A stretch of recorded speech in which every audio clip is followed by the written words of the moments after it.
الحمدلله نحمده ونستعينه ونستغفره ونتوكل عليه ونعوذ بالله من شرور أنفسنا ومن سيئات أعمالنا من يهده الله فلا مضل له ومن يضلل فلا هادي له وأشهد أن لا إله إلا الله وحده لا شريك له وأشهد أن محمدا عبده ورسوله أرسله بالهدى ودين الحق ليظهره على الدين كله ولو كره المشركون اللهم صل على محمد وعلى آل محمد كما صليت على إبراهيم وعلى آل إبراهيم إنك حميد مجيد اللهم بارك على محمد وعلى آل محمد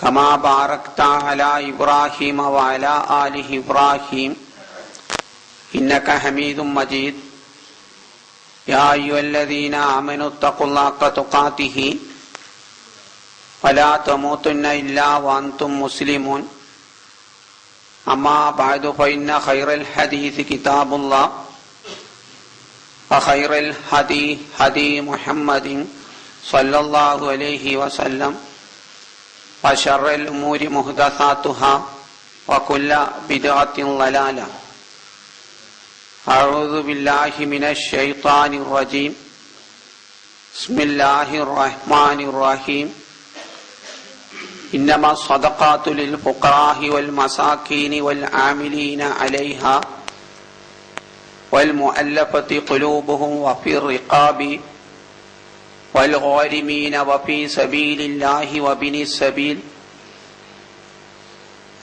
فريضة من الله والله عليم حكيم.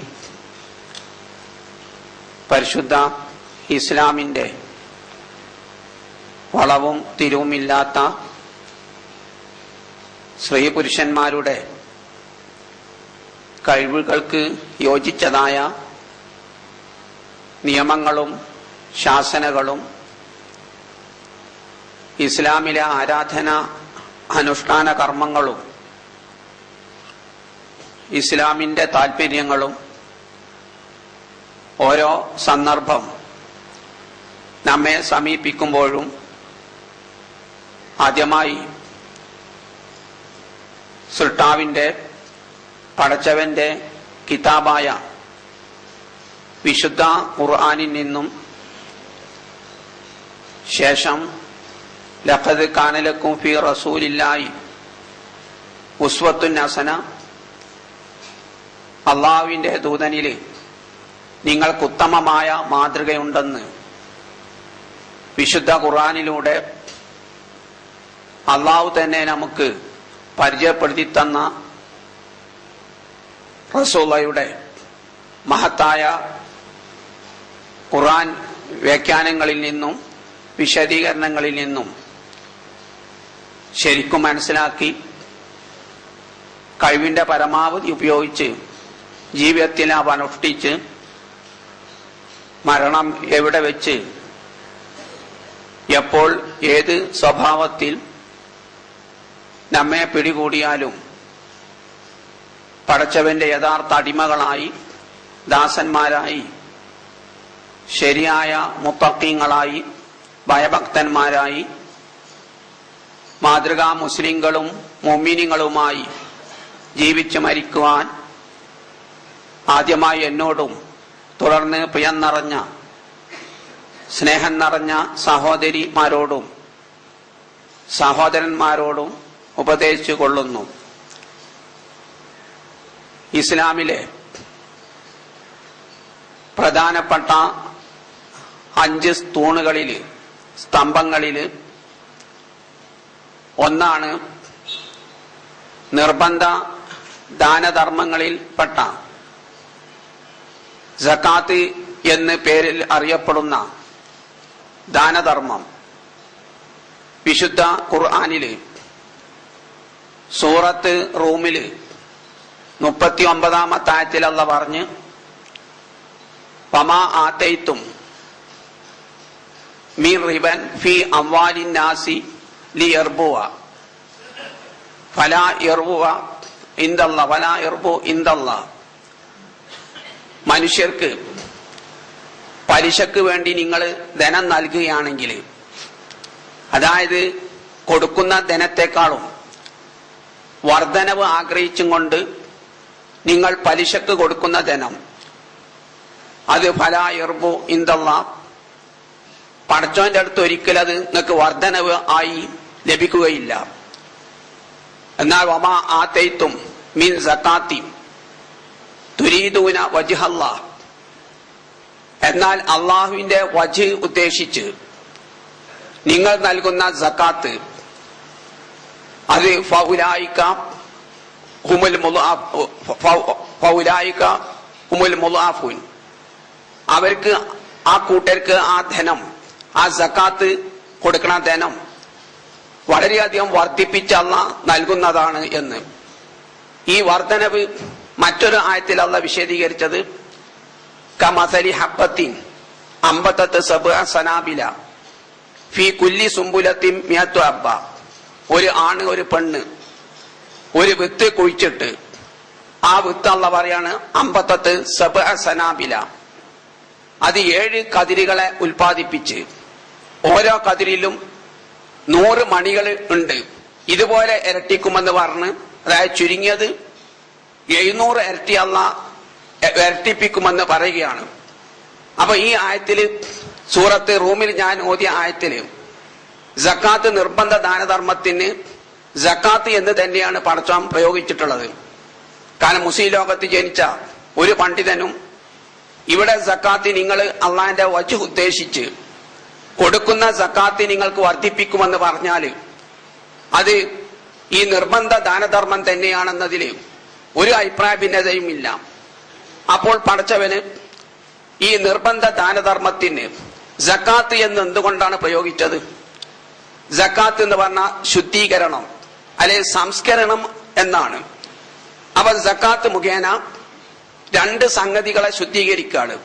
ഒന്നാമത്തത്, നമ്മൾ ഇസ്ലാം മതം അനുവദിച്ച ഹലാലാക്കിയ വഴിയിലൂടെ നേടിയെടുത്ത സ്വത്തന്നെ വിചാരിക്കുക, എങ്കിലും ആ സ്വത്തിൽ മറ്റുള്ളവർക്കുള്ള നിർബന്ധ ബാധ്യത ആ സക്കാത്ത് കൊടുത്തു വീട്ടിയാലേ ആ ധനം ശുദ്ധിയാവുകയുള്ളൂ. രണ്ടാമത് അള്ളാഹ് പറഞ്ഞ് ഖുദ് മിൻ അംവാലിഹിം സദഖത്തൻ തുതഹിറുഹും വതുസക്കിഹിം എന്ന്. അതായത് പ്രവാചകരെ, നീ സക്കാത്ത് അവരിൽ നിന്ന് പിരിച്ചെടുക്കുക, സദഖ നീ അവരിൽ നിന്ന് പിരിച്ചെടുക്കുക. അത് എന്ത് ചെയ്യും? തുതഹിറുഹും വതുസക്കിഹിം, അവരെ പരിശുദ്ധരാക്കുകയും അവരെ സംസ്കരിക്കുകയും ചെയ്യുമെന്ന് പറയുകയാണ്. അവൻ ധനത്തിന്റെ ഉടമസ്ഥന്മാരാ നമ്മെ. രണ്ടാമത് സക്കാത്ത് ശുദ്ധീകരിക്കുകയാണ്. എങ്ങനെയാണ് ശുദ്ധീകരിക്കുന്നത്? അതായത് വിശുദ്ധ ഖുർആൻ ധാരാളം സ്ഥലത്ത് പറഞ്ഞു, വമൻ യുഖ ശുഹ നഫ്സിഹി ഫൗലൈക ഹുമുൽ മുഫ്ലിഹൂൻ. മനസ്സിന് ആണിനും പെണ്ണിനും പിശുക്ക് കാണിക്കുന്ന ഒരു സ്വഭാവമുണ്ട്. ആ സ്വഭാവത്തെ ആരാണ് കാത്തു സൂക്ഷിച്ചത്? അവർക്ക് പരലോകത്ത് 2 ലോകത്തും വിജയമുള്ളൂ എന്നുള്ള പറയുകയാണ്. ഒരു പിശുക്കനായ മുതലാളിയാണെങ്കിൽ അവൻ എന്തെങ്കിലും അപകടം സംഭവിക്കുകയാണെങ്കിൽ ആരും ഓടിച്ചെല്ലൂലല്ലോ. നേരെ മറിച്ച് ധർമ്മിഷ്ഠനായ ഒരു മനുഷ്യനാണെങ്കിൽ അവന്റെ വീട് തീ കത്തുകയാണ്, അല്ലെ അവന്റെ കുടുംബത്തിൽ എന്തെങ്കിലും അപകടം ഉണ്ടായാൽ ആളുകളൊക്കെ ഓടിച്ചെല്ലാണ്. അവന്റെ കാറിൽ അപകടത്തിൽപ്പെട്ടാൽ അത് ഉന്തിക്കൊടുക്കാനൊക്കെ ആളുകളുണ്ടാവും. നേരെ മറിച്ച് പിശുക്കനായ മുതലാളിയാണെങ്കിൽ അവന്റെ കാർ അവിടെ കടന്നോട്ടെ എന്നൊരു ചിന്ത ഉണ്ടാവും. ഒരു കൈ വരെ വെച്ചു കൊടുക്കാനുള്ള ഒരു മനസ്ഥിതി ഉണ്ടാവില്ല. അപ്പം ഈ പിശുക്കിനെ നമ്മൾ കാത്തു സൂക്ഷിച്ചാലാണ് 2 ജീവിതവും നമ്മളത് രക്ഷപ്പെടുക. അത് റസൂലുള്ളാഹി ഒന്നും കൂടി വിശദീകരിച്ച്, ഒരു വിശ്വാസിയാണ്, ഒരു മനുഷ്യൻ വിശ്വാസിയാണെങ്കിൽ ഈമാനും പിശുക്കും ഒരേ സമയത്ത് മനസ്സിൽ ഏകോപിച്ചു നിൽക്കുകയില്ല എന്ന്. അതായത് നമ്മൾ മുസ്ലിം ആണെങ്കിൽ പിശുക്ക് ഉണ്ടാവില്ല, പിശുക്കനാണെങ്കിൽ അവിടെ ഈമാൻ ഇല്ല എന്ന് വരെ റസൂലുള്ളാഹി പറയാണ്. അപ്പൊ നാം അധ്വാനിച്ചതിൽ നിന്ന് സ്നേഹിതന്മാര് ഒരു നിശ്ചിത വിഹിതം കഷ്ടപ്പെടുന്നവർക്ക് നൽകുകയാണെങ്കിൽ പിന്നെ പിശുക്ക് നമ്മളിൽ ഉണ്ടാവില്ലല്ലോ. പിശുക്ക് നമ്മളിൽ നഷ്ടപ്പെട്ടു പോവുകയാണ്. ആ പിശുക്കിൽ നിന്ന് സക്കാത്ത് നമ്മെ ശുദ്ധീകരിക്കുകയാണ്. അതുപോലെ തന്നെ പിന്നെ സ്വാർത്ഥത, കാരണം ഏറ്റവും അധികം സ്വാർത്ഥത മനുഷ്യനാണല്ലോ.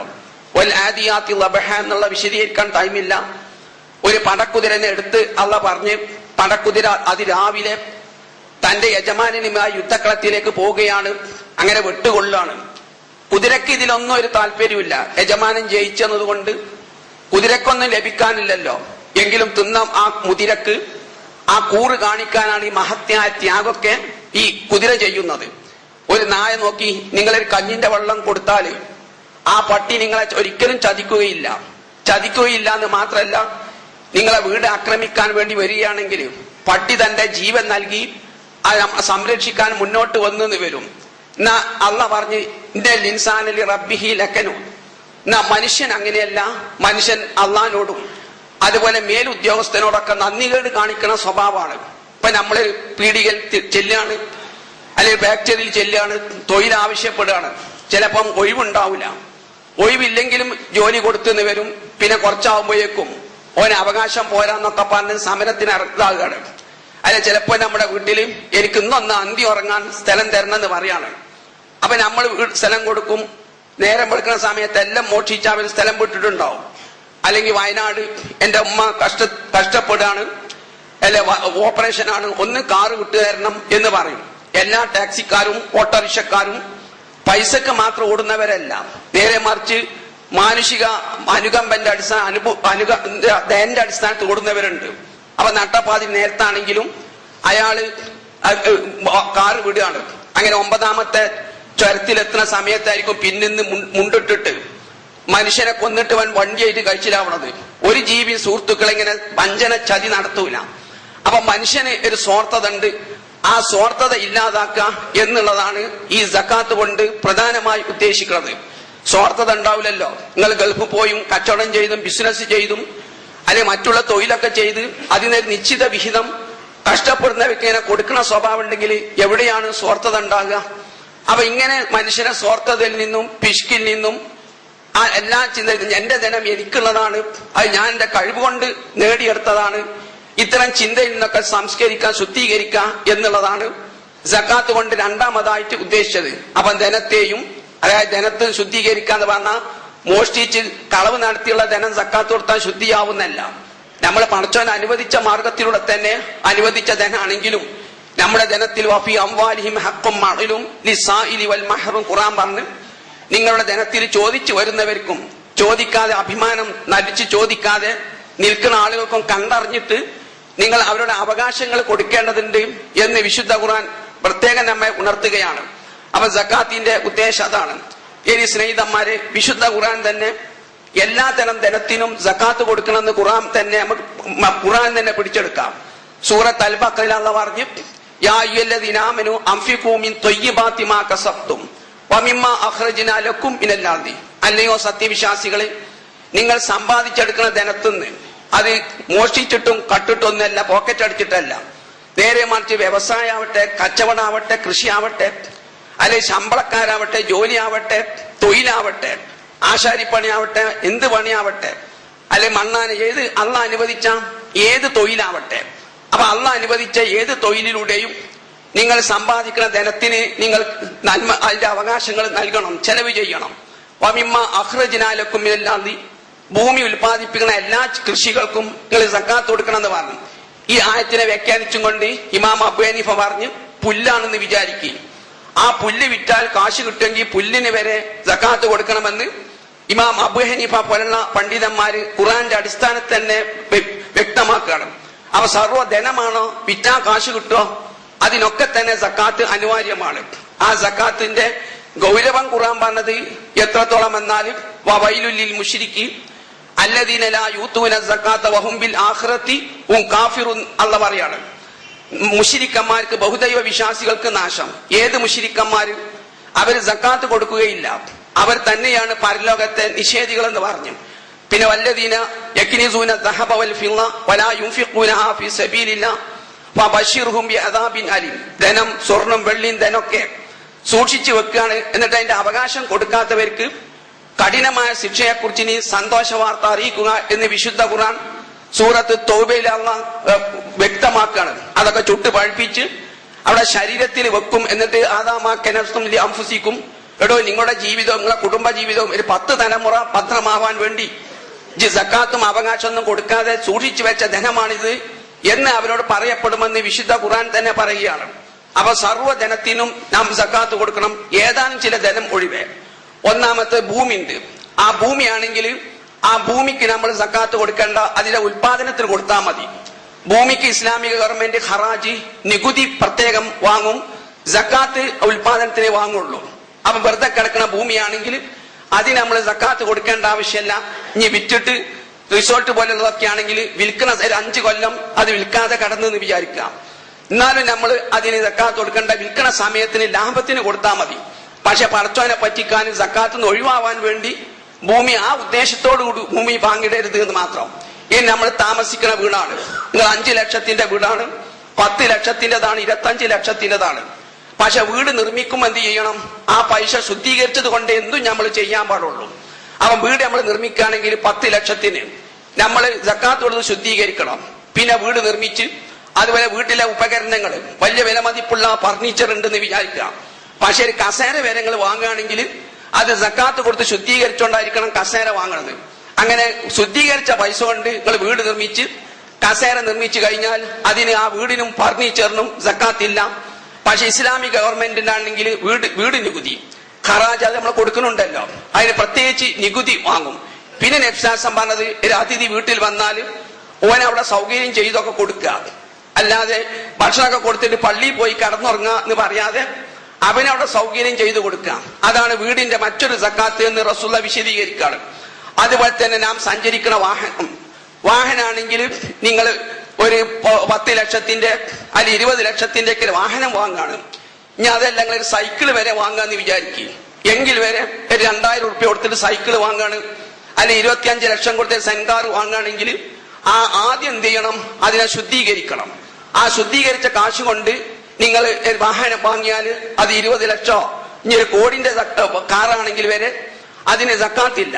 പക്ഷെ അതിന് സക്കാത്ത് നബി പറഞ്ഞത് നമ്മുടെ പരിചയക്കാരൊക്കെ ഉണ്ടെങ്കിൽ അവർക്ക് ലിഫ്റ്റ് കൊടുക്കുക, അവരും കയറ്റിയിട്ട് കൊണ്ടുപോകുക. എന്റെ കാറ് എനിക്ക് സഞ്ചരിക്കാനുള്ളതാണ് നിലക്ക് ഇന്ന് മിക്ക കാറിനും ഉള്ളിന്ന് പുറത്ത് കാണും, പുറത്തുനിന്ന് ഉള്ളിക്ക് കാണൂലല്ലോ, അത്രയും ചില്ലാണല്ലോ വെച്ചിട്ടുള്ളത്. അതെന്തിനാണ്? എന്നെ തിരിച്ചറിയരുത്, തിരിച്ചറിഞ്ഞ അവനെ നിർത്തിങ്ങാണ്ട് കൂടെ കൊണ്ടുവരില്ലെന്ന് വിചാരിച്ചിട്ടാണ് മിക്ക ആളുകളും കാറിന്റെ ചില്ല് ഉള്ളിന്ന് ഓന് പുറത്തേക്ക് കാണാം, പുറത്തുനിന്ന് ഇങ്ങോട്ട് ഡ്രൈവറെ വരെ കാണാത്ത രീതിയിലാണ്. അപ്പൊ അങ്ങനെയല്ല സ്നേഹിതന്മാരെ, എന്റെ കാറ് എനിക്ക് സഞ്ചരിക്കാനുള്ളതാണ് എന്ന ചിന്ത അല്ലാതെ മറ്റവനെയും കൂടി സഹായിക്കാറാണ്. പക്ഷെ അല്പം പരിചയമുള്ള ആളുകൾ വരെ ആ സമയത്ത് കയറ്റരുത്. കാരണം മനുഷ്യനൊന്നും വിശ്വസിക്കാൻ പറ്റാത്തതാണ്. കാരണം വലാ തഖ്ഫു മാ ലൈസ ലക ബിഹി ഇൽമുൻ എന്ന് പറഞ്ഞാൽ എന്താണെങ്കിലും ശരിയായ അറിവ് നമുക്ക് കിട്ടണമെന്ന് പറഞ്ഞു. അപ്പം വാഹനത്തിന്, വീട്, ഭൂമി, ഇതിൽ നിന്ന് ഇത്തരം സംഗതികൾക്ക് സക്കാത്ത് കൊടുക്കേണ്ടതില്ല. അതിന് നബി പറഞ്ഞ മാതിരിയുള്ള സക്കാത്തുകളാണ്. പിന്നെ ഹറാജ് നികുതി അതിന് വേറെ തന്നെ ഇസ്ലാമിക ഗവൺമെന്റ് വാങ്ങുകയും ചെയ്യും. ഇനി സ്നേഹിതന്മാരും സക്കാത്ത് നിർബന്ധമാവാന് ഓരോന്നിനൊരു നിസാബ്, ഒരു പരിധി വെച്ചിട്ടുണ്ട്, നിസാബ് എന്ന് പറയും. പക്ഷെ ആ നിസാബിനെ കുറിച്ച് നബി പറഞ്ഞത് ഉടനെ തന്നെ പറഞ്ഞു, നിങ്ങൾ നിസാബ് ഒന്നും നോക്കണ്ട, അല്പണ്ടെങ്കിലും കൊടുത്താൽ നിങ്ങൾക്ക് സ്വർഗം കിട്ടിയല്ലേ, അതുകൊണ്ട് നിസാബിന്മേൽ വല്ലാതെ പിടി കൂടണ്ടെന്ന് പറഞ്ഞു. കാരണം ഇപ്പം ധനത്തിന് നിസാബ് സ്വർണ്ണാണോ വെള്ളിയാണോ എന്ന് വലിയ തർക്കത്തിലാണ്. അപ്പൊ ആ തർക്കം ഓരോന്നിന്റെ നിസാബ് നബി പറഞ്ഞ് 5 ഒട്ടകം ഉണ്ടെങ്കിൽ അല്ലെ ഒട്ടകത്തിൽ 5 ഒട്ടകം, ആളാണെങ്കിൽ 40, കൃഷിയാണെങ്കിൽ 6 കിൻഡല്, ഇങ്ങനെയൊക്കെ പറഞ്ഞപ്പോ ഉടനെ തന്നെ നബി പറയാണ് സാഹിബുൽ മാല്, മുതലാളി ഉദ്ദേശിച്ച നിസാബ് ഒന്നും ആവണ്ടട്ടോ, നമുക്ക് സ്വർഗം കിട്ടിയല്ലേ, അവിടെ കൊടുത്താളിന്നാണ്. കാരണം സ്നേഹിതന്മാരെ നമസ്കാരത്തിനും അതുപോലെ നോമ്പിനൊക്കെ ഹജ്ജിനും ഉംറക്കൊക്കെ സ്വർഗം വിലക്കെടുക്കാനുള്ള പ്രാധാന്യം നമ്മൾ മനസ്സിലാക്കിയിട്ടുണ്ട്. അതുകൊണ്ടാണ് നബി സ്വല്ലല്ലാഹു അലൈഹി വസല്ലം 11 റക്അത്ത് നിസ്കരിച്ചാലും നമ്മൾ തറാവി ഉമർ 23 നിസ്കരിച്ചിലാണ് നിസ്കരിക്കുന്നത്. നേരെ ആ സമയത്ത് സക്കാത്താന്ന് വിചാരിക്കും.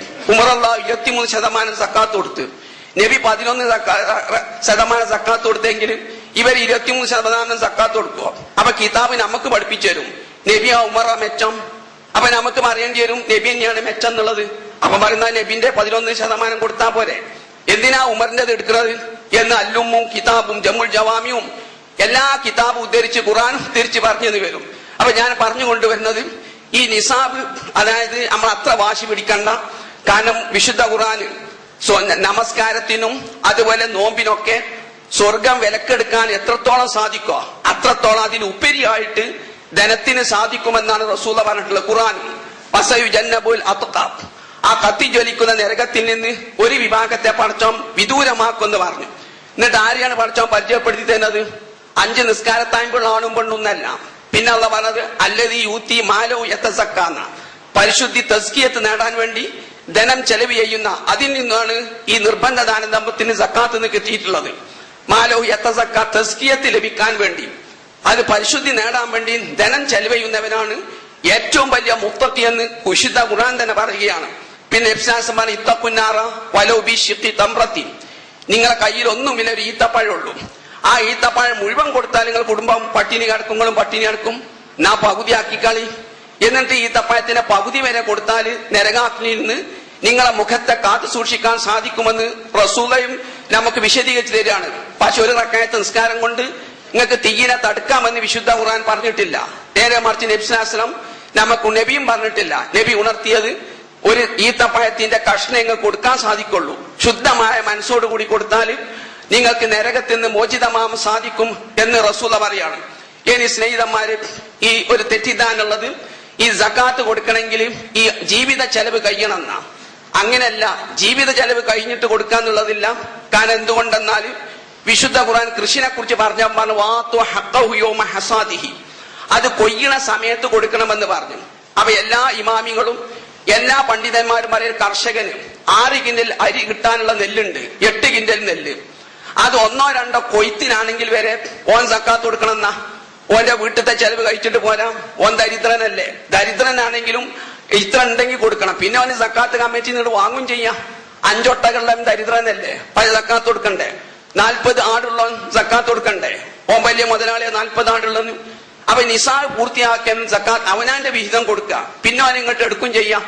അപ്പൊ ഒരു കർഷകനാണെങ്കിൽ ആരും പറഞ്ഞിട്ടില്ല ഓന്റെ ചെലവ് വെച്ചിട്ട് കൊടുത്താൽ മതി എന്ന്. 6-8 കിൻഡൽ നെല്ലുണ്ടെങ്കിൽ അത് 1-2 കൊയ്ത്തിനാണെങ്കിൽ കൊടുക്കണം എന്നാ. അതേ സമയത്ത് 5000-10000 ഒക്കെ ശമ്പളം വാങ്ങുന്നവര്, നല്ല വ്യവസായികള്, കച്ചവടക്കാര്, ശമ്പളക്കാരൊക്കെ അവരെ ചെലവ് വെച്ചിട്ട് കൊടുത്താൽ മതി എന്ന് പറയുകയാണെങ്കിൽ എന്താ പടച്ചോന് കർഷകനോട് വലിയൊരു വൈരാഗ്യമാണോ? കർഷകൻ ചേറും ചളിയൊക്കെ ശരീരത്തിലുണ്ടാവുകയും ശമ്പളക്കാരും വ്യവസായികളും കച്ചവടക്കാരൊക്കെ ഇസ്തിരിട്ട് നടക്കുകയല്ലേ. അപ്പൊ അവര് ജീവിത ചെലവ് കഴിച്ചിട്ട് കൊടുത്താൽ മതി എന്ന് അള്ളാഹ് പറയോ? ഇല്ല, അപ്പൊ തെറ്റിദ്ധാരണയാണ്. ജീവിത ചെലവ് കഴിക്കുക എന്നുള്ളത് സക്കാത്ത് ആരംഭിക്കാനല്ല, ആരംഭിക്കാൻ നിസാബ് എത്തുക എന്നുള്ളതാണ്. സക്കാത്ത് ആവർത്തിക്കാനാണ്. നിങ്ങൾക്ക് 10 ലക്ഷം റുപ്യ ഉണ്ട്, സക്കാത്ത് കൊടുത്ത് ശുദ്ധീകരിച്ച്, എങ്കിൽ പിന്നെ നിങ്ങൾ ജീവിത ചെലവെല്ലാം കഴിച്ചിട്ട് കൊല്ലം അവസാനം എന്താണോ ബാക്കിയുള്ളത് അതിന് വീണ്ടും കൊടുക്കണം. കൊടുത്തില്ലെങ്കിൽ ധനങ്ങനെ കൻസാക്കി നിധിയാക്കി വെക്കൂലേ? ഈ ധനം കണ്ട് പുറത്തെടുക്കാൻ വ്യവസായത്തൊക്കെ ഇറക്കാനത് വെച്ചിട്ടുള്ളത്. ഇപ്പൊ ഒരാള് 6 കോടി ധനം ഉണ്ട് എന്ന് വിചാരിക്കുക, അയാൾ 6 കോടിക്ക് സക്കാത്ത് കൊടുത്ത് എന്നിട്ട് ബാക്കി 5 കോടി ഉണ്ട് എന്ന് വെക്കുക. 5 കോടി ഇങ്ങനെ സൂക്ഷിച്ച് വെക്കാൻ പറ്റുമോ? അങ്ങനെയും ചില പണ്ഡിതന്മാർ ഇപ്പം പറയുന്നുണ്ട് സക്കാത്ത് ഒരു പ്രാവശ്യം കൊടുത്താൽ മതി. അപ്പൊ ഖുർആന്റെ തത്വത്തിന് തന്നെ എതിരായില്ലേ? ഇതിങ്ങനെ പൂട്ടി വെക്കാതെ കച്ചവടത്തിനും വ്യവസായത്തിലേക്ക് എടുക്കാൻ വേണ്ടിയിട്ടാണ്. അതുകൊണ്ട് സ്നേഹിതന്മാരെ, ജീവിത ചെലവ് കഴിക്കുക എന്നുള്ളത് സക്കാത്ത് ആരംഭിക്കാനല്ല, ആവർത്തിക്കാനാണ്. അല്ലാതെ ജീവിത ചെലവ് പലർക്കും പലതാവൂലോ. ഒരുത്തം ലളിത ജീവിതം നയിക്കുകയാണ്, അപ്പൊ അവന് സക്കാത്ത് കൊടുക്കണം. വേറെ മാറ്റി ശമ്പളക്കാരന് 10000 റുപ്യ കിട്ടുന്നുണ്ട്, ഓനെ എല്ലാറ്റിനും വാഹനം ഉപയോഗിക്കാണ്, പിന്നെ എല്ലാറ്റിനും എന്റെ വീട്ടിൽ സ്വിച്ചാണ്, എല്ലാം കറണ്ടാണ്. അങ്ങനെയാണെങ്കിൽ എന്താ ജീവിത ചെലവിന്റെ മാനദണ്ഡം എന്താ? അപ്പൊ ജീവിത ചെലവ് എന്നൊരു മാനദണ്ഡാക്കാൻ പറ്റൂല, അത് ശുദ്ധീകരിച്ചതാണ്. അതുകൊണ്ട് ഈ സംഗതി നമ്മൾ കാര്യമായി മനസ്സിലാക്കുക. നബിന്റെ കാലത്ത് സ്നേഹിതന്മാർ ഒരു കൈ കൊണ്ട് വാങ്ങണം, മറ്റേ കൈ കൊണ്ട് കൊടുക്കുകയും ചെയ്യാത്ത, ഒരു കൈ കൊണ്ട് വാങ്ങ മാത്രം ചെയ്തൊരു കഷ്ടപ്പെടുന്ന സഹാബിയെ വരെ കാണൂല. ഒരു സഹാബിക്ക് 100 രൂപ കിട്ടേണ്ടതുണ്ട്, അങ്ങനെ 100 അല്ലെങ്കിൽ 10,000 റുപ്യ കിട്ടേണ്ടതുണ്ട്. പക്ഷെ 100 രൂപയാണ് കിട്ടിയത്. ഓന്റെ പ്രശ്നത്തിന് ഒന്നും പരിഹാരമാവൂല. എങ്കിലും ചിന്തിക്കുക, എനിക്ക് ഏറ്റവും വലിയ പ്രശ്നം ദുനിയാവിന്റെ കാര്യമല്ല. യൗമ യജ്അലുൽ വിൽദാന ശീബ, യുവാക്കന്മാർ യുവതികളൊക്കെ നരപ്പിക്കണ ഒരു ദിവസമുണ്ട് എന്ന് വിചാരിച്ച് ആ 100ന് എന്തെങ്കിലും എന്റെ കൈവനുസരിച്ച് കൊടുക്കും. അല്ലാതെ ഒരു കൈ കൊണ്ട് വാങ്ങി ഒരു കൈ കൊണ്ട് വാങ്ങുക, എന്നിട്ട് മറ്റവനെ വിമർശിക്കാൻ മുതലാളി സക്കാത്ത് കൊടുക്കൂല, ധർമ്മം ചെയ്യൂല എന്ന് വിമർശിച്ചിങ്ങനെ നടക്കുക. അത് മാത്രമല്ല, എത്ര കഷ്ടപ്പെടുന്ന സഹാബിയാണെങ്കിലും പൈസക്ക് സ്വർഗം വിലക്കെടുക്കാൻ സാധിക്കുന്ന ഗൗരവം മനസ്സിലാക്കിയത് കൊണ്ട് എത്ര കഷ്ടപ്പെടുന്നവനാണെങ്കിലും അതിനൊരു വിഹിതം കൊടുത്തതായിട്ടാണ് നമുക്ക് മനസ്സിലാക്കുക. പിന്നെ ഖുർആൻ സത്യവിശ്വാസിയുടെ സ്വഭാവമായിട്ട് അല്ലദീന യുമിനൂന ബിൽ ഗൈബി വയുഖീമൂന സ്വലാത്ത വമിമ്മാ റസഖ്നാഹും യുൻഫിഖൂന, ഞാൻ അവർക്ക് നൽകിയതെന്ന് കൊടുക്കുന്ന. അപ്പൊ നിസ്കരിക്കുക എന്നുള്ളത് അദൃശ്യത്തിൽ വിശ്വസിക്കാനുള്ള മുതലാളിമാർക്ക് മാത്രമുള്ളതല്ലല്ലോ, എല്ലാവർക്കും ബാധകമാണ്. അപ്പൊ ഖുർആനിൽ എടുത്ത് നോക്കിയാൽ എല്ലാ വിശ്വാസിന്റെയും സ്വഭാവമായിട്ട് ഖുർആൻ പറയാണ് വമിമ്മാ റസഖ്നാഹും യുൻഫിഖൂൻ, ഞാൻ അവർക്ക് നൽകിയതിൽ നിന്ന് അവർ ധർമ്മം ചെയ്യുന്ന. അതുകൊണ്ട് ഈ വിഷയം നമ്മൾ കാര്യമായി ശ്രദ്ധിക്കുക സ്നേഹിതന്മാര്. ഇസ്ലാം ധനത്തിന് വലിയ പ്രാധാന്യം തന്നെ കൽപ്പിച്ചിട്ടുള്ളത്. നമ്മുടെ കുട്ടികൾക്ക് വേണ്ടി നമുക്ക് സൂക്ഷിച്ചു വെക്കാം. അതുപോലെ ദാലിക ഫദ്ലുൽ അല്ലാഹുവിന്റെ മഹത്തായ അനുഗ്രഹം എന്ന് പറഞ്ഞ് അല്ലത്തി ജഅലല്ലാഹു ലക്കും ഖിയാമ, നിങ്ങളെ ജീവന്റെ നിലനിൽപ്പാണ് ധനം എന്ന് പറഞ്ഞ്, അതുകൊണ്ട് ധനം ശരിക്കും നിങ്ങൾ നല്ലവർക്ക് കൈകാര്യം ചെയ്യണം എന്ന് പറഞ്ഞു. ഖിയാം എന്നുള്ള പദം ഖുർആനിൽ പിന്നെ പ്രയോഗിച്ചത് കഅബക്കാണ്. അപ്പൊ അള്ളാഹിനെ മാത്രം വിളിച്ചു നേടാനും ആദ്യമായി സ്ഥാപിച്ച കഅബക്ക് പ്രയോഗിച്ച പദമാണ് ധനത്തിന് പ്രയോഗിച്ചുള്ളത്. പക്ഷെ ഇസ്ലാമിന്റെ ഒരു പിടിവാശിയുണ്ട്. എന്താണ് ആ പിടിവാശി? നമ്മുടെ ധനം ഈ ക്ഷണികമായ 100-200 കൊല്ലം ഭൗതിക ജീവിതം, ആ ജീവിതത്തിലേക്ക് മാത്രം ഉപകരിച്ചാൽ പോരാ, പരലോകത്തേക്ക് ഉപകരിക്കണം. അപ്പൊ ചില നിർബന്ധ സക്കാത്ത് അല്ലെങ്കിൽ നിർബന്ധ ദാനധർമ്മം ഉണ്ടെങ്കിലും മനുഷ്യൻ കൊടുക്കുന്നല്ല. കാരണം സുന്നത്തിന് സ്കെച്ച് നമുക്ക് താല്പര്യം ഉണ്ടല്ലോ, പക്ഷെ സുന്നത്തായ ധർമ്മം ചെയ്യാത്ര പ്രാധാന്യം ഉണ്ടാവില്ല. അതിനെത്രയും റെഡിയാണ്. ഇത് സൂക്ഷ്മജ്ഞായ പടച്ചോനറിയാം. അപ്പൊ പടച്ചോൻ നിർബന്ധമായ ഒരു ദാനധർമ്മം വെച്ച് അത് കൊടുക്കാത്തവൻ മുശ്രിക്കാണ്, പരലോക നിഷേധിയാണ്, ഓൻ തീയിലിട്ട് കരിക്കപ്പെടും എന്നൊക്കെ വിശുദ്ധ ഖുർആൻ പറഞ്ഞത്. ധനം ഇങ്ങോട്ട് പുറത്തെടുക്കാനുള്ള മടി അള്ളാഹ്ക്ക് അറിയാം. അതുകൊണ്ട് ആ സക്കാത്തിന്റെ വിഷയം നമ്മൾ കാര്യമായി ശ്രദ്ധിക്കാം. അങ്ങനെ ഓരോ രംഗത്തും ഇസ്ലാമിന്റെ നിർദ്ദേശങ്ങൾ ശരിക്കും മനസ്സിലാക്കി ജീവിതത്തിൽ പകർത്തി യഥാർത്ഥ മുത്തഖിയായി ജീവിച്ചു മരിക്കാം. പഠിച്ചാൽ മഹത്തായ ഭംഗി ഞങ്ങൾക്ക് എല്ലാവർക്കും ദാനം ചെയ്യണമേ. അൽഹംദുലില്ലാഹ് സ്വല്ലല്ലാഹു അലാ നബിയിനാ മുഹമ്മദിൻ വഅലാ ആലിഹി വസഹ്ബിഹി വസല്ലമ തസ്ലീമൻ ദായിമൻ ഇലാ യൗമിദ്ദീൻ. അമ്മാ ബഅദു ഫത്തഖുല്ലാഹ് ഇബാദല്ലാഹ്.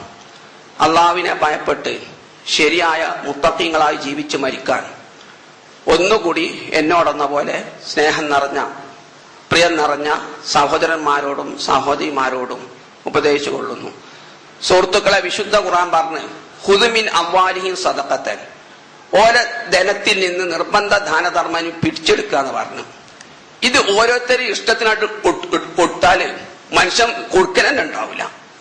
അപ്പൊ ഇസ്ലാം അത് എന്ത് ചെയ്ത് അതിനൊരു തോതൊക്കെ നിശ്ചയിച്ച് തരിക, ശതമാനമൊക്കെ നിശ്ചയിച്ചിട്ട് തരിക. ശതമാനം നിശ്ചയിക്കാതെ നിങ്ങളെ ഇഷ്ടത്തിനായിട്ട് കൊടുത്താൽ എന്ന് പറഞ്ഞാൽ ഏത് മനുഷ്യനാ കൊടുക്കാൻ മുന്നോട്ട് വരിക? അപ്പൊ വിശുദ്ധ ഖുർആൻ അള്ളാഹ്ക്ക് അത് മനസ്സിലായതുകൊണ്ട് പ്രവാചകനിലൂടെ വിവരിച്ചു തരാം. ഒന്നാമത്തത് കൃഷിയാണ്. കൃഷിയാണെങ്കിൽ ഇപ്പൊ തെങ്ങിനൊക്കെ എല്ലാ കൃഷിക്കും സക്കാത്ത് കൊടുക്കും, പുല്ലിന് വരെ കൊടുക്കണം എന്ന് ഞാൻ പറഞ്ഞില്ലേ. അപ്പൊ നാളികേരമുള്ളവര്, അതായത് അവര് നാളികേരത്തിന് തെങ്ങിന് നനച്ചൊക്കെ നനക്കുന്നുണ്ട്, അല്ലെങ്കിൽ വളമിടുന്നുണ്ട്. പിന്നെ മൊത്തത്തിൽ തേങ്ങ ഇടാൻ കേറാനും കേറുന്നവനും കൊടുക്കേണ്ടി വരുമല്ലോ. ഇന്നിപ്പോ തേവി നനക്കണില്ല എന്നൊക്കെ വെക്കുക, എന്നാലും തേങ്ങ ഇടാൻ വേണ്ടി കൂലി കൊടുക്കണം. അങ്ങനെ വരുമ്പോൾ നബിസാസം പറഞ്ഞ് 20-1 എന്ന് പറഞ്ഞാൽ നിങ്ങൾ 20 തേങ്ങ ഉണ്ടെങ്കിൽ ഒരു തേങ്ങ നീക്കി വെക്കുക സക്കാത്തിലേക്ക്. ഇനി പൈസ ആണെങ്കിൽ വിറ്റിട്ട് കിട്ടുന്ന പൈസക്ക് 5% നിങ്ങൾ സക്കാത്ത് കൊടുക്കുക. നേരെ മറിച്ച് ഒരു ചെലവുമില്ലാതെ ഉണ്ടാകുന്ന കൃഷികളൊക്കെ ആണെങ്കിൽ ഉശിറ് കൊടുക്കുക എന്ന് പറഞ്ഞ് 10-1 എന്ന് പറഞ്ഞാൽ 10 തേങ്ങന്റെ ഒരു തേങ്ങ കൊടുക്കുക. അല്ലെങ്കിൽ കാശാണെങ്കിൽ തേങ്ങ വിറ്റിട്ട് കിട്ടുന്ന പൈസക്ക് 10% നിങ്ങൾ കൊടുക്കുക. ചെലവൊന്നും വരുന്നില്ലെങ്കിൽ 10% കൊടുക്കുക. ഇനി കച്ചവടത്തിൻ്റെതാണ്. കച്ചവടത്തിൻ്റെയാണ് 2 രീതിയാണ് ഇപ്പൊ ഇതിൽ പറഞ്ഞു വരുന്നത്. ഒന്നാമത്തെ കൊല്ലാവസാനം വരുമ്പം അവിടുത്തെ ചരക്കൊക്കെ വിലക്കെടുക്കുക, എന്നിട്ട് കയ്യിലുള്ള പൈസ കൂട്ടിയിട്ട് അതിന് 2.5% കൊടുക്കുക. ഒന്നാമത്തെ രീതി. രണ്ടാമത്തെ രീതി, നമ്മൾ ബിസിനസ് ഇറക്കുമ്പോൾ 5 ലക്ഷം കച്ചവടത്തിൽ ഇറക്കുമ്പോൾ ആദ്യം ആ മൂലധനത്തിന് സക്കാത്ത് കൊടുത്ത് ശുദ്ധീകരിക്കണം. പിന്നെ നമ്മൾ ലാഭം കാണുക, ലാഭത്തിന് 10% കൊടുക്കുക. ഇതിൽ ഒന്നാമത്തെ രീതിക്ക് ഖുർആന്റെ സുന്നത്തിന് പിമ്പലല്ല. അത് ഖലീഫ ഉമർലാവിന്റെ ഒരു അഭിപ്രായമാണ്. ഈ ചരക്കിന്റെ വില കൂട്ടിയിട്ട് 2.5% കൊടുക്കുക എന്നുള്ളത്. ഇബ്നു ഹസൻ പോലുള്ള പണ്ഡിതന്മാർ അൽ മുഹല്ലിയിലൊക്കെ കർശനമായിട്ട് തന്നെ എതിർക്കുന്നുണ്ട്. രണ്ടാമത്തെ ശൈലിയാണ് ഏറ്റവും ശരിയായിട്ടുള്ളത്. അത് ഏകദേശം നബിചരി വന്നതുമാണ്, പിന്നെ പ്രായോഗിക ആയതുമാണ്.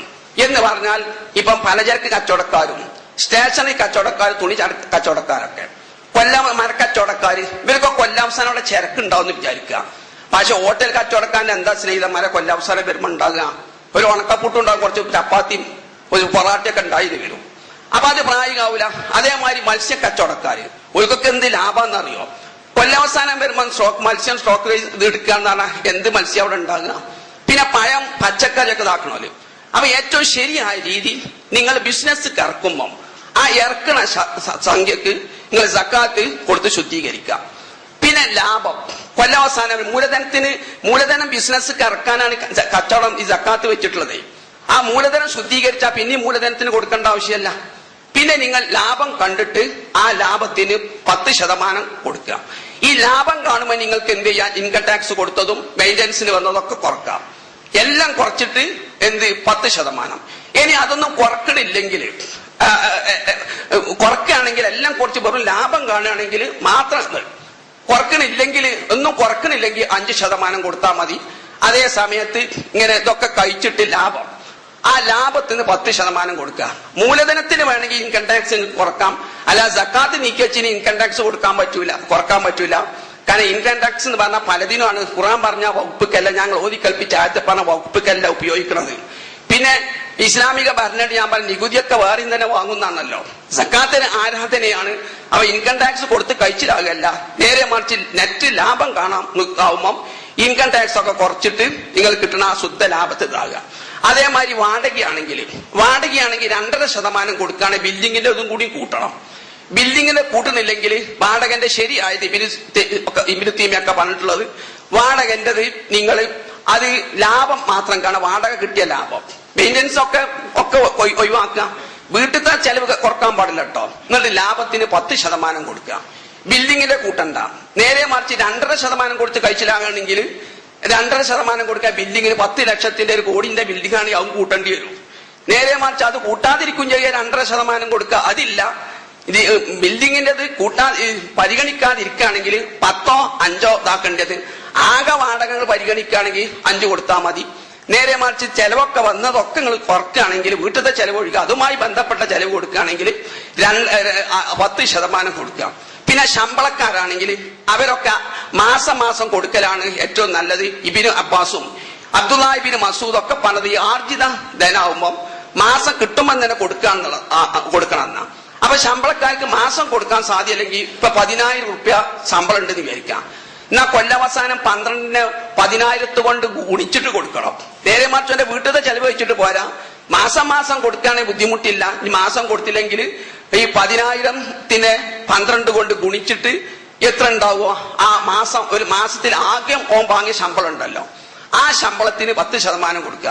ഇനി അതല്ല ജോലി കുറെ ദൂരത്താണ്, ബസ് ചെലവ് വരുന്നുണ്ട്, ഇങ്ങനെയൊക്കെയാണെങ്കിൽ ബസ് ചെലവും നിങ്ങൾ എന്തെങ്കിലും സ്കൂളിൽ ചിലപ്പോൾ ശമ്പളം കിട്ടുമ്പോൾ തന്നെ ഓഫീസിൽ വന്ന് ഇങ്ങനെ കുത്തിരിക്കുന്നുണ്ടാവും ഓരോരുത്തർ സംഭാവനക്ക് വേണ്ടി, അതൊക്കെ അങ്ങ് കുറക്കാന്ന് അർത്ഥം. വീട്ടു ചെലവ് കുറയ്ക്കരുത്, അതൊക്കെ കുറച്ചിട്ട് ബാക്കിയുള്ള ശമ്പളത്തിന് 10% കൊടുക്കുക. പിന്നെ ആഭരണത്തിലാണെങ്കിൽ അത് നിസാബ് അതിന് പ്രത്യേകം പറയേണ്ടതുണ്ട്. 10.5 പവൻ ഉണ്ടെങ്കിൽ കൊടുത്താൽ മതി. 10.5-യും 10.5 കൂടുതലുണ്ടെങ്കിൽ കൊടുത്താൽ മതി. അതെന്തിനാ ഇസ്ലാം മതം വെച്ചതെന്ന് അറിയാം. സ്ത്രീകൾക്ക് ഈ പളപള ഒരു താല്പര്യം ഉണ്ടാവും. അപ്പൊ ഇസ്ലാം മതം പ്രകൃതി മനസ്സിലാക്കിയിട്ട് എന്ത് ചെയ്ത് ഒരു 10-ന്റെ താഴെ ഓൾക്ക് കെട്ടാൻ അനുവാദം കൊടുത്ത്. ഞാൻ അതിലൊരു പെണ്ണിന് 50 പവനും കെട്ടാൻ പൂതിയുണ്ട്, എന്നാലും അത് ഇസ്ലാം മതം അംഗീകരിച്ച്. പക്ഷെ അപ്പൊ ഒരു ഫൈൻ ഇടണം. അപ്പൊ ഒരു ഫൈനാണ് സക്കാത്ത്. ഇനി ഒരു 100 പവനോൾക്ക് കെട്ടാൻ പൂതി ഉണ്ടെങ്കിലും ഓൾക്ക് കെട്ടാം. പക്ഷെ എന്ത് ചെയ്യണം? അങ്ങനെ 10-ന്റെ അധികമാവുമ്പം ഒരു ഫൈന് ഇസ്ലാം മതം ഇടുകയാണ്. അപ്പൊ അതാണ് സക്കാത്ത്. അപ്പൊ 11 പവൻ ഉണ്ടെങ്കിൽ 10 കഴിച്ചിട്ട് കൊടുത്താൽ പോരെ കേട്ടോ. 11 ഉണ്ടെങ്കിൽ 11-നും കൊടുക്കണം. അതിപ്പോ ഇൻകം ടാക്സ് അറിയാൻ നിങ്ങൾക്ക് ശരിക്കും അറിയാലോ. ചിലപ്പോ സ്ലാബ് 2 റുപ്യന്റെ മാറ്റം ഉണ്ടാവുള്ളൂ. ആ 2 റുപ്യന്റെ മാറ്റത്തിന് ചിലപ്പോൾ 250 റുപ്യ നികുതി കൊടുക്കേണ്ടി വരും 2 റുപ്യക്ക്. അതുകൊണ്ടാണ് നികുതിയിൽ ചില കൃത്യമൊക്കെ ചിലപ്പം കച്ചവടക്കാർക്ക് ചെയ്യേണ്ടി വരുന്നത്. കാരണം ഇന്ന സ്ലാബ് മുതൽ ഇന്ന സ്ലാബ് വരെയാണ്. അപ്പൊ 2 രൂപന്റെ വ്യത്യാസത്തിൽ ഇൻകം ടാക്സ് ചിലപ്പോൾ 250 കൊടുക്കേണ്ടി വരും. അതുപോലെ തന്നെയാണ് ഇതും. എന്ന് പറഞ്ഞാൽ 11 ഉണ്ടായി കഴിഞ്ഞാൽ പിന്നെ 11-നും കൊടുക്കണം. 10 ഉണ്ടായാൽ 10-ക്കും കൊടുക്കണം. 10-ന്റെ താഴെയാണെങ്കിൽ കൊടുക്കണ്ട.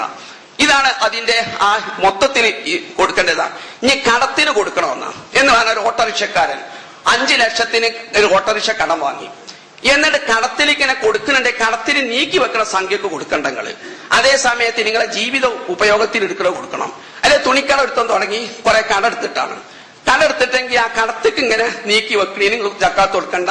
അതേ സമയത്ത് നിങ്ങൾ വീട്ടുപകരണം നിങ്ങൾ ജീവിതത്തിന് ഉപയോഗിക്കുന്ന സംഖ്യ, ഇപ്പൊ ഒരു ഓട്ടോറിക്ഷക്കാരൻ ഒരു മാസം ഓടുമ്പം എത്ര ഉണ്ട്? ഒരു 25,000 റുപ്യ കിട്ടുന്നുണ്ട് വെക്കുക. ഓന് അതിന് പകുതി കടത്തേക്ക് നീക്കുകയാണെങ്കിൽ ആ പകുതിക്ക് കൊടുക്കണ്ട, ഈ പകുതിക്കോ സക്കാത്ത് കൊടുക്കണം എന്നർത്ഥം. അപ്പൊ കട ഉണ്ടായി അടിച്ചു കണ്ട് ഓൻ തിന്നണീന് സക്കാത്ത് കൊടുക്കാതിരിക്കുക എന്നുള്ളതല്ല, കടത്തേക്ക് നീക്കണീന് എന്ത് ചെയ്യണ്ട, സക്കാത്ത് കൊടുക്കണ്ടെന്ന. പിന്നെ വിതരണ രീതിയാണ് സ്നേഹിതന്മാരെ. അത് ഞാൻ ഓതിയ ആയത്തിൽ തന്നെ പറഞ്ഞു, വൽ ആമിലീന അലൈഹ, അവർക്ക് 8 കൂട്ടർക്ക് സക്കാത്ത് കൊടുക്കണം. എന്നിട്ട് ആമിലീന അലൈഹ എന്ന് പറഞ്ഞ ആ ആമിലീന അലൈഹ എന്ന് പറഞ്ഞ ജലാലിനെ അടക്കമുള്ളവരെ സക്കാത്ത് പിരിച്ചെടുക്കുന്നവര്, സക്കാത്ത് പിരിച്ചെടുത്തിട്ട് സൂക്ഷിച്ചു വെക്കുന്നവര്, അതിന് പാറാവുകാര്, അവകാശികൾക്ക് കൊണ്ടുപോയി കൊടുക്കുന്നവര്. അപ്പൊ സക്കാത്ത് സംഘടിതമാവണമെന്ന് വിശുദ്ധ ഖുർആൻ തന്നെ കിട്ടും. പിന്നെ അള്ളാഹു ഹുദുമീൻ അവരെ ധനത്തിൽ നിന്ന് നീ പിരിച്ചെടുത്തോന്നാ പറഞ്ഞിട്ടുള്ളത്. അത് കൂടുതൽ വിശദീകരിക്കേണ്ട ആവശ്യമില്ല, വളരെ വ്യക്തമാണ്. ഇത് സംഘടിതമായിട്ടാണ് നമ്മൾ നിസ്കാരത്തെക്കാളും സംഘടിതമാക്കാൻ നമ്മൾ ശ്രമിക്കേണ്ടത് സക്കാത്താണ്. പക്ഷെ എങ്കിലും ഇസ്ലാം മത പ്രകൃതി മതായുണ്ട്. ഇങ്ങക്ക് ഒരു 100 രൂപ സക്കാത്ത് കൊടുക്കാണ്ടെന്ന് വിചാരിക്കുക. എങ്കിൽ അതിന് 1/3 33 രൂപ നിങ്ങൾക്ക് നേരിട്ട് കൊടുക്കാം. അതിന് എഫ്സാസ് അനുവദിച്ചതാണ്. നിങ്ങൾക്ക് ബന്ധപ്പെട്ട ആളുകൾ ഉണ്ടാവും, കമ്മിറ്റി കൊടുത്താൽ ചിലപ്പോൾ അവർക്ക് കിട്ടിക്കോണമെന്നില്ല. അങ്ങനെയാണെങ്കിൽ നല്ല വ്യവസ്ഥാപിതമായ കമ്മിറ്റി ഉണ്ടെന്ന് വിചാരിക്കാം. അങ്ങനെ ഉണ്ടെങ്കിൽ നിങ്ങൾക്ക് 100 രൂപ സക്കാത്തിൻ്റെതുണ്ടെങ്കിൽ 33 രൂപ നിങ്ങൾക്ക് വ്യക്തിപരമായിട്ട് തന്നെ വിതരണം ചെയ്യാം. അത് അനുവദിച്ചതാണ്. അതുകൊണ്ട് ബാക്കിയുള്ളത് ഇങ്ങനെ വ്യവസ്ഥാപിത കമ്മിറ്റി ഉണ്ടെങ്കിൽ, പുട്ടടിച്ചാത്ത നല്ല കമ്മിറ്റി ഉണ്ടെങ്കിൽ നിങ്ങൾ ഈ 1/3 കഴിച്ചിട്ട് ബാക്കിയുള്ളത് ആ കമ്മിറ്റിക്ക് തന്നെ കൊടുക്കാതാക്കുക. എന്നിട്ട് പിന്നെ അത് വിതരണം ചെയ്യേണ്ട എങ്ങനെയാ? അത് സ്നേഹിതന്മാരെ ഇമാം നവവി പിന്നെ ശറഹ് മുഹമ്മദ് പറഞ്ഞ് ആലത്തും ഒരു ഓട്ടോറിക്ഷ അത് വാങ്ങിക്കൊടുക്കുക, അല്ലെങ്കിൽ വിദാഅത്തൻ അല്ലെങ്കിൽ ഒരുത്തൻ എന്ത് ചെയ്യുക, ഒരു സ്റ്റേഷനിൽ തുടങ്ങി കൊടുക്കുക. ഇത് സ്നേഹിതന്മാരെ പട്ടിണില്ലാതായിരിക്കാനാണ്.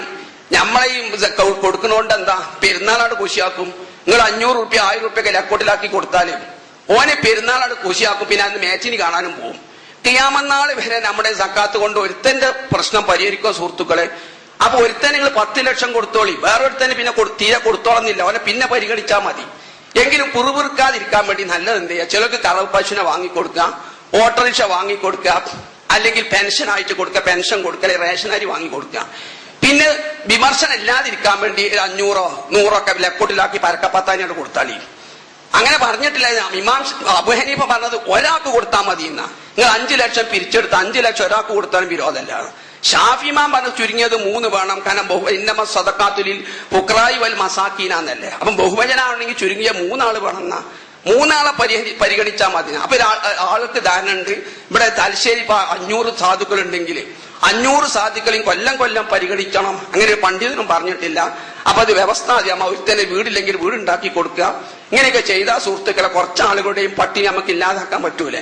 അപ്പം നല്ല ഭീമമായ സംഖ്യകൾ കൊടുക്കുന്നുണ്ട്.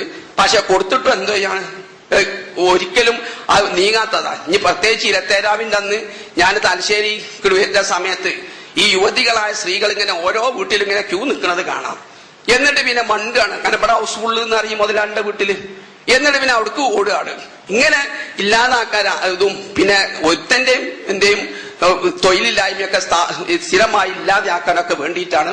അതുകൊണ്ട് ഭീമമായ സംഖ്യ നമ്മളെ മുതലാളിമാർ കൊടുക്കുന്നുണ്ട്, ഇല്ല എന്ന് പറയുന്നില്ല. കാരണം അത്ര 1 2 ഉറുപ്പ്യ കൊടുത്താൽ തന്നെ എത്ര കൊടുക്കണം? പക്ഷെ ഫലം കാണാത്തത് കൊണ്ടാണ്, വ്യവസ്ഥാപിതമാവാത്തതുകൊണ്ടാണ്. അതുകൊണ്ട് വ്യവസ്ഥാപിതമാക്കാൻ, വിതരണം വ്യവസ്ഥാപിതമാക്കാൻ ശ്രദ്ധിക്കുക.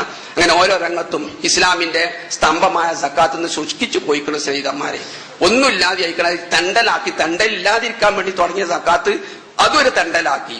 ഇപ്പം സ്വതന്ത്ര സ്ഥാനാർത്ഥി എന്ന് പറയുന്ന മാതിരിയെ, അല്ലെ സംഘടന ഇല്ലാത്തൊരു സംഘടന അല്ലെ സ്വതന്ത്ര സ്ഥാനാർത്ഥി എന്നൊക്കെ പറഞ്ഞ മാതിരി ഇതും എന്ത് ചെയ്ത് യാചനയായി തീർന്നിട്ടുണ്ട്. അതുകൊണ്ട് അത് ഇല്ലാതാക്കാൻ കാര്യമായിട്ട് ശ്രമിക്കുക. ഇങ്ങനെ ഓരോ രംഗത്തും പടച്ചവന്റെ നിയമം ശരിക്കും മനസ്സിലാക്കുക. അതിന് ഇതായിട്ട് കുറച്ച് ഒരു വിഷയം കൂടി പറയാണ്ട്. അതായത് നബി അന്ത്യദിനത്തിന്റെ അടയാളം ഉണ്ട് എന്ന് ഖുർആൻ തന്നെ 1-2 ആയത്തിൽ പറയുന്നുണ്ട്. അതിലെ അടയാളമായി നബി പറഞ്ഞത് നമ്മുടെ നിന്ന് വിജ്ഞാനം നഷ്ടപ്പെടും, മതപരമായ അറിവ് നഷ്ടപ്പെടും, ജഹാലത്ത് പ്രചരിക്കുമെന്ന് പറഞ്ഞു. അതിന് കാരണം നബി പറഞ്ഞത് അതാണ്. കാരണം പറഞ്ഞ നബി അള്ളാഹ് ഇൽമിനെ ഉയർത്തൂല, പക്ഷെ നല്ല നല്ല പണ്ഡിതന്മാരെ വേഗം മരിപ്പിച്ചു എന്നാ. അപ്പൊ അവരെ സ്ഥാനത്തിന് പണ്ഡിതൻ ഉണ്ടാക്കാൻ നോക്കൂല. ഉദാഹരണത്തിന് പറഞ്ഞ KK മുഹമ്മദ് സുല്ലമി, അമ്മാങ്കൂത്ത് അബൂക്കർ മൗലവി, ഇവരൊക്കെ നല്ല ഒരു വിഷയത്തിൽ താറ്റിക്കുള്ള പണ്ഡിതന്മാരായിരിക്കും. അവരൊക്കെ മരിച്ചുമ്പോൾ നമ്മൾ ദുഃഖിക്കാന്നില്ല. അവരെ പോലെ ഒരു പണ്ഡിതനെ ഉണ്ടാക്കാൻ ശ്രമിക്കോ? അത് ശ്രമിക്കൂല. അങ്ങനെ പള്ളിയിൽ ഇമാമുക്കാരും ഇമ്പർമ കയറാനും മദ്രസ പഠിപ്പിക്കാനും വെറും ഒന്നും അറിയാത്ത മണ്ടന്മാരുണ്ടാകുക. അപ്പം നബി പറഞ്ഞ് ആ ജനങ്ങളെ നാസു റൂസൻ ജുഹല, ഈ ഒന്നും അറിയാത്ത ഓനെന്നെ ഓതാനും അറിയില്ല, ഓനെ പിടിച്ചിടാൻ മദ്രസിലാക്കുക. പിന്നെ എന്ത് ചോദിച്ചാലും അറിയില്ല, പക്ഷെ ഓല് വലിയ അറിവ് ഓലെ പിടിച്ച് ഖാദി ഖത്തീബ് സ്ഥാനത്തൊക്കെ നിർത്തും. അങ്ങനെ സൂയിലോട്ട് ഫത്വ ചോദിക്കും, ഉടനെ തന്നെ ഫത്വ കൊടുക്കും. വല്ലു അങ്ങനെ വൈകേടിലാക്കും. ആ അവസരം വന്നിട്ടുണ്ടോ എന്ന് നമ്മൾ പേടിച്ചിട്ടുണ്ട് സുഹൃത്തുക്കളെ. കാരണം ഇന്ന് മതം പഠിപ്പിക്കാൻ കുട്ടികളെ കിട്ടണില്ല. അപ്പൊ ഈ അവസ്ഥ ഇല്ലാതിരിക്കാൻ വേണ്ടി നമ്മൾ നരിക്കുനി മഞ്ചേരി ഒക്കെ നല്ല സ്ഥാപനം തുടങ്ങി നോക്കി. പക്ഷെ എന്ത് ചെയ്യും, കുട്ടികളെ കിട്ടാത്തതൊക്കെ +2 ആക്കി മാറ്റി മറിക്കേണ്ടി വന്നു. പക്ഷെ ഞാൻ അള്ളാന്റെ അനുഗ്രഹത്താൽ ഞാൻ ജോലി ചെയ്യണ അൽഹുദ അറബി കോളേജിൽ നല്ല കുട്ടികളെ കിട്ടുന്നുണ്ട്, ഇക്കൊല്ലം കിട്ടിയിട്ടുണ്ട്. പക്ഷെ വളരെ തുച്ഛമായ, ഞാനടക്കമുള്ള അധ്യാപകന്മാർക്ക് തുച്ഛ സംഖ്യ ശമ്പളമായിട്ട് തരുന്നുള്ളൂ. കുട്ടികൾക്ക് ജീവിക്കാനുള്ളത് മാത്രമേ കൊടുക്കണുള്ളൂ. ബിൽഡിംഗ് ആണെങ്കിൽ ദൂർത്തൊന്നുമല്ല.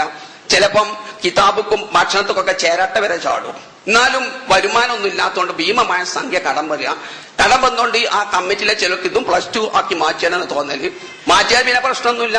പക്ഷെ അള്ളാഹിനോട് നമ്മളൊക്കെ കുട്ടികൾ മതം പഠിച്ചാൽ വന്നിട്ടും സാമ്പത്തിക പ്രശ്നം കാരണം ഇങ്ങനെ കാറ്റി മറിച്ചാൽ എല്ലാവരും അതിൽ ഉത്തരവാദി ആവേണ്ടി വരും എന്നുള്ള ഭയം കാരണം ഒന്ന് മുന്നോട്ട് പോകാൻ ശ്രമിക്കണം. അപ്പൊ നിങ്ങളെ സംഭാവനയിൽ നിന്ന് എന്തെങ്കിലും അതിനേക്ക് തരണമെന്ന് പറയണം. പഠിച്ചവരെ, ഈ പരിശുദ്ധ റമദാൻ മാസകാലത്ത് ഞങ്ങളുടെ നോമ്പനുഷ്ഠിക്കാൻ സാധിക്കാതെ രോഗികളായി വീടുകളിലും ആസ്പത്രികളും സുഖമില്ലാതെ കിടക്കുന്ന ഉമ്മമാർക്കും ഉപ്പമാർക്കും ബന്ധുക്കൾക്കും ആദർശ ബന്ധുക്കൾക്കും സർവ്വ സഹോദരി സഹോദരന്മാർക്കും എന്റെ മഹത്തായ ശിവകാൻ രോഗശമനം നൽകണമേ. പഠിച്ചവർ ഞങ്ങളിൽ നിന്ന് അടുത്തതായിട്ട് വിദൂരത്തായിട്ട് മരിച്ചുപോയ ഉമ്മമാർക്കും ഉപ്പമാർക്കും ബന്ധുക്കൾക്കും ആദർശ ബന്ധുക്കൾക്കും പ്രത്യേകിച്ച് പഴയ ഇസ്ലാഹി പ്രവർത്തന ഹുസൈൻ സാഹിബിനും സർവ്വ മുസ്ലിം സഹോദരി സഹോദരന്മാർക്കും എന്റെ മഹത്തായ റഹ്മത്ത് കൊണ്ടും ഇസ്തിഗ്ഫാർ കൊണ്ടും അവിടെ ഖബർ ജീവിതം പലവും രക്ഷ നിറഞ്ഞാക്കണമേ. പഠിച്ചൊരു കൂട്ടം സ്വർഗത്തിലേക്ക്, ഒരു കൂട്ടം നരകത്തിലേക്ക് വിധിയേൽപ്പിക്കുമ്പോൾ സ്വർഗത്തിലേക്ക് വിധിയേൽപ്പിക്കാൻ കൂട്ടി ഞങ്ങളുടെ ഉൾപ്പെടുത്തണമേ. പഠിച്ച് ഞങ്ങൾക്ക് ഭൗതികവും പാരത്രികവുമായ ധാരാളം ജോലികൾ ചെയ്തെടുക്കാൻ ഉള്ളവരാണ്. എല്ലാ ശാരീരികവും സാമ്പത്തികവും മാനസികമായ ഇപ്പത്തിന് പ്രദാനം ചെയ്യണമേ. റബ്ബന ആതിനാ ഫിദ്ദുനിയ ഹസന വഫിൽ ആഖിറതി ഹസനത വഖിനാ അദാബന്നാർ. റബ്ബന ഹബ് ലനാ മിൻ അസ്വാജിനാ വദുരിയാതിനാ ഖുറത അയുനി വജ്അൽനാ ലിൽ മുത്തഖീന ഇമാമ. റബ്ബന ലാ തുസിഗ് ഖുലൂബനാ ബഅദ ഇദ് ഹദൈതനാ വഹബ് ലനാ മിൻ ലദുൻക റഹ്മ ഇന്നക അൻതൽ വഹാബ്.